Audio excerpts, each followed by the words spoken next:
welcome back to your online classes. Students, how are you? I hope you all are fine and doing well. Students, पिछले video के माध्यम से हम लोगों ने पत्र लेखन के बारे में पढ़ा था। पत्र लेखन के कितने भेद होते हैं? 2 भेद, औपचारिक और अनौपचारिक। औपचारिक पत्र के बारे में हम लोगों ने पिछले वीडियो के माध्यम से पढ़ा था। आज का हमारा टॉपिक है अनौपचारिक पत्र लेखन। तो आइए अनौपचारिक पत्र के विषय में हम जानकारी प्राप्त करते हैं।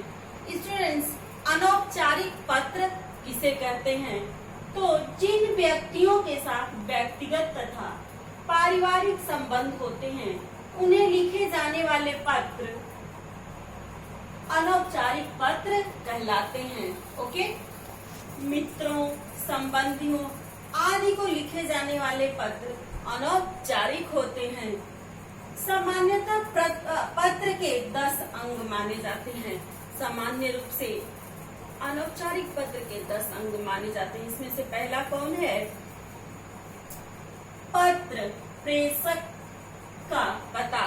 प्रेषक अर्थात जो पत्र भेज रहा है। ओके, तो प्रेषक के पते में क्या लिखा जाता है? सबसे ऊपर बाईं ओर पत्र लिखने वाले का पता लिखा जाता है। ओके, तिथि अर्थात दिनांक। पता के नीचे, पता लिखने के नीचे तिथि दिनांक लिखते हैं। जिस दिन हम पत्र लिख रहे हैं उस दिन का दिनांक लिखते हैं। दिनांक लिखना कोई जरूरी नहीं है कि आप पता के नीचे लिखें, पत्र के अंत में भी लिख सकते हैं। ओके, थर्ड वन है संबोधन। पूजनीय और आदरणीय। संबोधन जो है औपचारिक पत्र में नहीं लिखा जाता है। औपचारिक पत्र में हम क्या लिखते हैं? मान्यवर और अपना विषय, किस विषय पर पत्र लिख रहे हैं, ठीक है। लेकिन अनौपचारिक पत्र में विषय नहीं लिखा जाता है। जैसे शुल्क मुक्ति हेतु प्रार्थना पत्र, ओके, स्थानांतरण के लिए प्रमाण पत्र। तो अनौपचारिक पत्र में विषय नहीं लिखा जाता है। उसमें संबोधन के शब्द नहीं होते हैं औपचारिक पत्र में, लेकिन अनौपचारिक पत्र में यथानुसार संबोधन के शब्द होते हैं। जैसे क्या है? इसके नीचे जिसे पत्र लिखते हैं उसे संबोधित करते हैं। जैसे आदरणीय दादाजी, पूजनीय नानी जी, आदरणीय पिताजी, श्रद्धेय ताऊ, आदरणीय भैया, प्रिय दीदी, प्यारे भाई, प्रिय मित्र आदि। अपने संबंध के अनुसार हम संबोधन लिखते हैं, अभिवादन लिखते हैं। Okay, sorry. उसके बाद आता है फोर्थ वन, अभिवादन। अभिवादन क्या है? देखिए, इसके नीचे सम्मान सूचक शब्द अर्थात अभिवादन लिखा जाता है। जैसे सादर चरण स्पर्श, सादर प्रणाम, चरण स्पर्श, नमस्कार, आशीर्वाद, सुखी रहो, प्रसन्न रहो आदि। संबंध के अनुसार हम, जैसा संबंध होता है उसके अनुसार हम संबोधन लिखते हैं। ओके, उसके बाद आता है विषय। किस विषय पर हमें पत्र लिखना है? तो विषय जो है हम अनौपचारिक में नहीं लिखते हैं, औपचारिक पत्र में ही लिखते हैं, जैसा कि मैंने पहले भी आप लोगों से बताया है। ओके, फिर आता है पत्रारंभ। ओके, पत्र के पहले अनुच्छेद में सामान्य शिष्टाचार के शब्द जैसे आप कैसे हैं, यहाँ हम सब कुशल हैं आदि लिखा जाता है। जैसे पत्र लिखने का उद्देश्य कि आप कैसे हैं, हम यहाँ सब कुशल हैं और जिस उद्देश्य से आप पत्र लिख रहे हैं उसके बारे में चर्चा करेंगे। ओके, नेक्स्ट आता है मूल विषय या कलेवर। मूल विषय और कलेवर में क्या आता है? अगले अनुच्छेद में विषय को विस्तार दिया जाता है।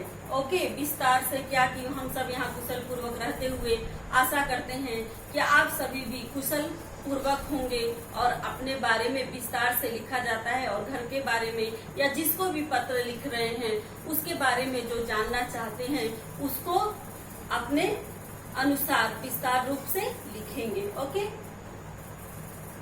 उसके बाद आता है पत्र की समाप्ति। देखिए, अंतिम अनुच्छेद में 1-2 वाक्यों में घर के अन्य सदस्यों के प्रति अभिवादन लिखा जाता है। जैसे घर में सभी बड़े को मेरा प्रणाम, छोटों को आशीर्वाद। ओके, फिर आता है आत्मनिर्देश। तो क्या है, इसके नीचे बाईं ओर पत्र प्राप्त करने वाले से अपना संबंध लिखा जाता है। जैसे तुम्हारा मित्र, आपका पुत्र, तुम्हारा भैया आदि संबंध, जैसा जो संबंध हो वैसा लिखा जाता है। उसके बाद सबसे नीचे अपना नाम लिखा जाता है, और चाहे तो आप हस्ताक्षर भी कर सकते हैं, अन्यथा नहीं कर सकते हैं। लेकिन औपचारिक पत्र में आप अपना पूरा नाम लिखेंगे। अनौपचारिक पत्र में बस इतना भी लिख सकते हैं कि आपका प्रिय पुत्र, अपना नाम। ओके स्टूडेंट्स, हम लोग अनौपचारिक पत्र के प्रारूप के माध्यम से समझेंगे कि अनौपचारिक पत्र में कौन कौन से मुख्य बिंदु लिखना चाहिए। देखिए,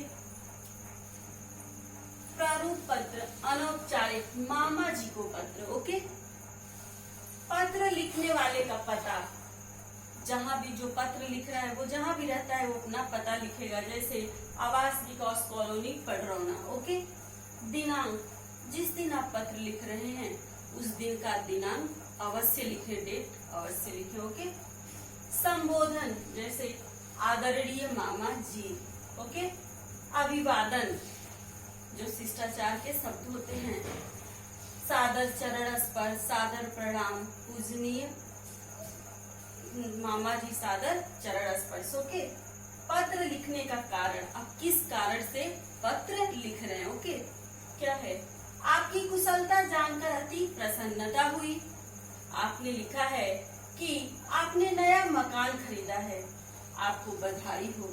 मामा जी, आप मकान के मैदान में पेड़ पौधे अवश्य लगाइएगा, जिससे कि वहाँ के हरे भरे वातावरण सबका मन मुग्ध करता रहे, सबका मन प्रसन्न करता रहे। ओके, मामा जी, आपसे मेरा विनम्र निवेदन है कि घर का सुंदरता बढ़ाने के लिए प्रकृति से जुड़े वस्तु का कोई क्षति मत पहुंचने दीजिएगा। किसी तरह का कोई क्षति मत पहुंचाने दीजिएगा, या स्वयं कोई क्षति मत पहुंचाइएगा। ओके, समापन।